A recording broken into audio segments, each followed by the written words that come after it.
Team में जब आप आए तो उस वक्त तो बड़े बड़े प्लेयर्स थे, वसीम भाई थे, सकी भाई थे, वकार, सभी थे, सब बड़े नाम, सारे बड़े सब बड़े नाम तो ये जब नया लड़का आया, आप थे भी तो छोटे से, उस वक्त तक शेफ भी शायद गालिबन नहीं आई थी, इतने छोटे थे, तो वहाँ जाए तो इन लोगों ने कैसे, आओ बेटा आ जाओ इधर, साइड पे आ जाओ, या इन्होंने आपके प्रैंक किए, होता है ना बड़े लड़के बैठे होते हैं चीजें लेते हैं बच्चे के, ऐसा हुआ या खुल, ये देखो ये दे आप, ये वाली जो पिक्चर है ये मेरा 2001 की है। बड़े हो चुके थे आप? ये वहाँ 19 साल तक का मैं हो चुका हुआ था, लेकिन जब मैं टीम में आया था ये कच्ची मूछ, हाँ कच्ची मूछ जो ये तो जूनियर टीम की है, पाकिस्तान जूनियर। तो शोएब भाई इन्होंने कैसा वेलकम किया, इतने पहली बार आप ड्रेसिंग रूम जा रहे हो बैग लेके? बहुत सपोर्ट किया, लेकिन इन लोगों का डर ऐसा होता था जो हर यंग बच्चे के उसमें होता है, वो ये था कि बस बात नहीं करनी, कोई सवाल नहीं पूछना।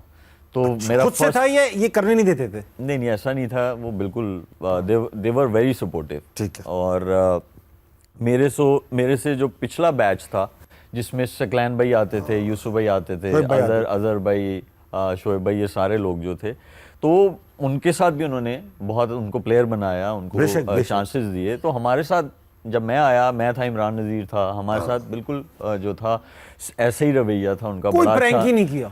नहीं की भी होगी तो हमें समझ नहीं आई होगी कि प्रैंक आप असली समझ के थैंक यू कह रहे हैं। हाँ थैंक यू कह रहे, तो वो फिर वो उड़ाते होंगे, लेकिन बहुत सपोर्ट किया, बहुत कुछ सिखाया। ये जो सारे 90s के क्रिकेटर्स हैं, तो इन्होंने, मैं तो ब्लेस्ड हूँ इस चीज़ में कि मुझे उन्होंने सब बहुत ज़्यादा सपोर्ट किया, और जो मैंने देखा दूसरे क्रिकेटर्स को भी उन्होंने बहुत ज़्यादा सपोर्ट किया। लेकिन आई एम श्योर हम लोग जो क्रिकेटर्स हैं वो बहुत फन करते हैं, तो प्रैंक किया होगा उन्होंने, बहुत किया होगा, लेकिन हमें समझ नहीं आई। आप मुझे एटीट्यूड दिखाएंगे, मैं आपको माफ नहीं करूंगा, आप मुझे फन दिखाएंगे, मैं आपको डायलॉग सुना है आपने वाला, आप मुझे फन दिखाएंगे, मैं आपको माफ कर दूंगा।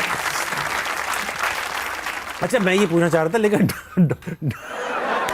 तो आपको डांट पिटी है कभी? मैंने सुना कप्तान इंजमाम से आपको बहुत डांट पिटी, वो जबकि ऐसा लगता नहीं डांटते होंगे किसी को। इंजी भाई की डांट, हाँ। यूसुफ भाई और मैं जो था ना, हमारी दोस्ती थी, तो वो बैट्समैन थे, मैं बॉलर था, तो जब उन्होंने कोई भी शॉट खेलना है तो वो ना मुंह से बस ऐसे कर देते थे, इसका मतलब है चौका, ठीक है। और मैं कहता था कि वहां पे ईंट थोड़ी रखी हुई है कि चौका ऐसे ही हो गया, आपने आराम से बॉल प्लेस किया, नेट्स की बात हो रही है, नेट्स की बात हो रही है ये, तो वो ना ऐसे कर देते थे। तो एक दिन ना उन्होंने, ऑस्ट्रेलिया में हमारी प्रैक्टिस हो रही थी, तो उन्होंने ना बैक फुट पे ना ऐसे जाके शॉट खेला, तो मुझे करते हैं या मैं ना ऐसे साइड पे इधर उधर देख के ना कि कोई देख तो नहीं रहा, मैंने कहा वहाँ पे क्या कोई ईंट खड़ी हुई है, बस ये मेरे मुंह से निकला। उधर से आए हैं इंजमाम भाई सीनियर, उन्होंने आके बोला कि आइंदा के बाद तुम दोनों की आवाज ना आए प्रैक्टिस, उसके बाद आवाज नहीं आई हम दोनों की। शरारत इस बात पे क्यों कर दिया उन्होंने? नहीं ठीक है, वो मतलब एक डिसिप्लिन होना चाहिए। अगर आप देखिए, जो आप प्रैक्टिस सेशन में कर रहे हो वही आप मैच में लेके जाते हो, तो इसका मतलब ये था कि भाई आप ये मतलब मजाक में नहीं करो, चीज़ों को सीरियस लो। अच्छी बात है, अच्छी बात। अच्छा मैं इन पे चलूंगा, लेकिन एक बात करना चाहूँगा, हमारी शुरू से हिस्ट्री रही है बगावतों की। आपसे भी कप्तानी से खुश नहीं थे कुछ लोग, आप भी किसी की कप्तानी से खुश नहीं थे, जो उनसे पहले कप्तान थे उनसे भी लोग खुश नहीं थे। हम लोग कप्तान के पीछे एकदम ऐसा क्यों नहीं होता कि सब छोड़कर कप्तान के पीछे लग जाए?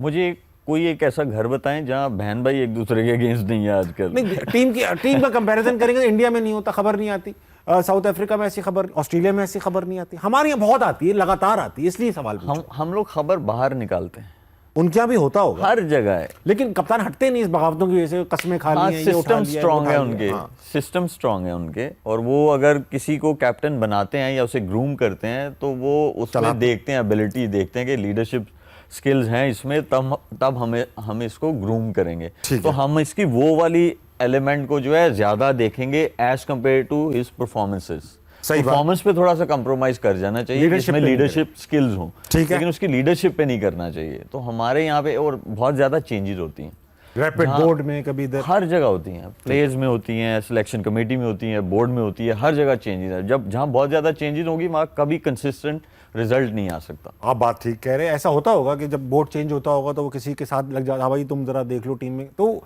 इसी तरह लोगों के दिमागों में बात आती होगी। देखिए बिल्कुल आती है।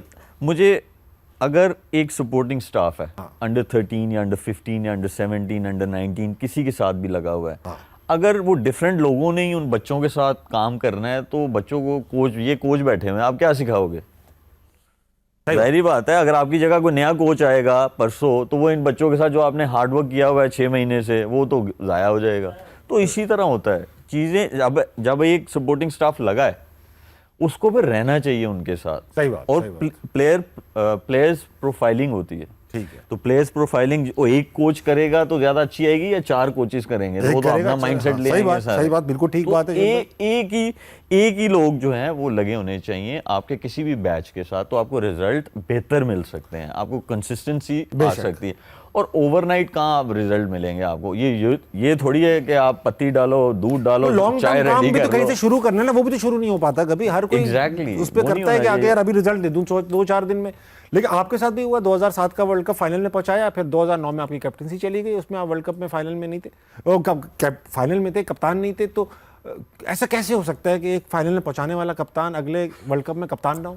देखिए, उसमें एक बात तो ये है कि मैं कैप्टनसी वैसे ही छोड़ना चाहता था खुद से। तो था बिल्कुल। मैंने इजाज भट्ट साहब जो थे उनको मैंने इन्फॉर्म किया था कि मैं कैप्टनसी वैसे ही, हाँ उनके अंदर भी ये चल रहा था कि चेंज होना चाहिए कैप्टन। मैं बिल्कुल ऐसा नहीं करता कि जी मैंने छोड़ दिया, ऐसा कुछ हो गया।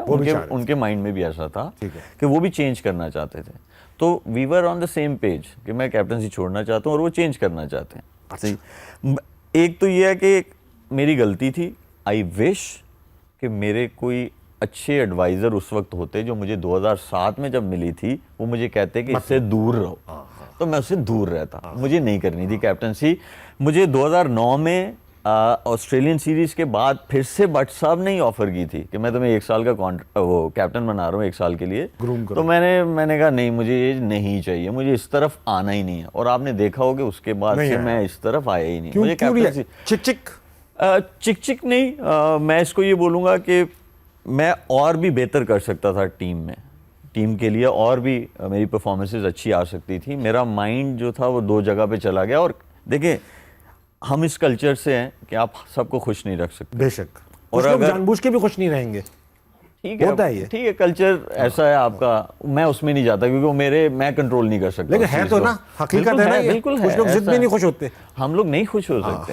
हम लोग अच्छी चीज से लगातार 2 दिन खुश नहीं हो सकते। अच्छी चीज से बात कर रहा हूं। सही बात है, सही बात। तो ये हमारी एक नेचर ऐसी है।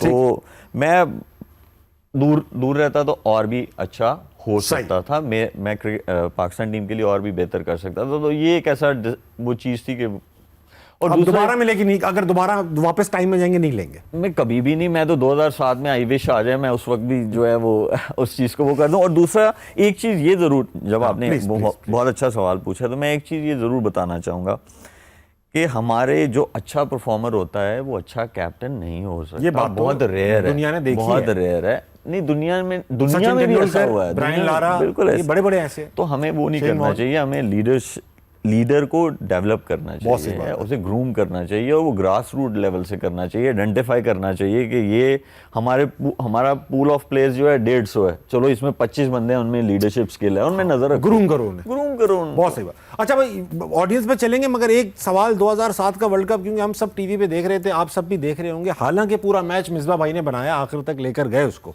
हाँ, मतलब काफ़ी विकेटें गिर गई थी, फिर आखिर में संभाला, विकेटें वहाँ तक लेकर गए जब वो आखिरी शॉट की बारी आई। आप कप्तान थे, बैठे होंगे, बता तो नहीं सकते टीवी पे, लेकिन क्या निकला मुंह से उस वक्त जो है ना, जब वो मैच, अब हमें मिसबा ही लेके गया था। बात तो मैच तो वन साइडेड हो गया था, उन्हीं का था। नहीं, लेकिन वो मेरी नजर में तो वो जीत है जैसी वो इनिंग्स खेला था।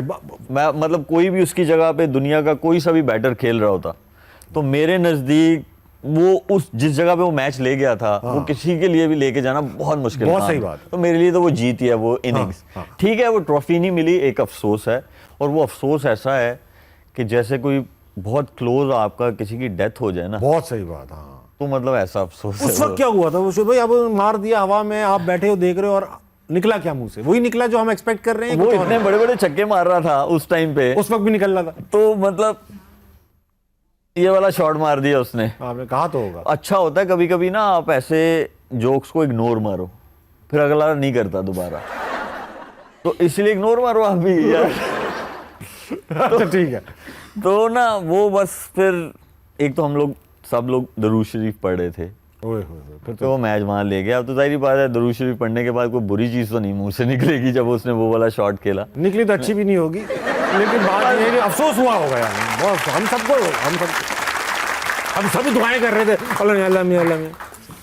सारे कर रहे थे।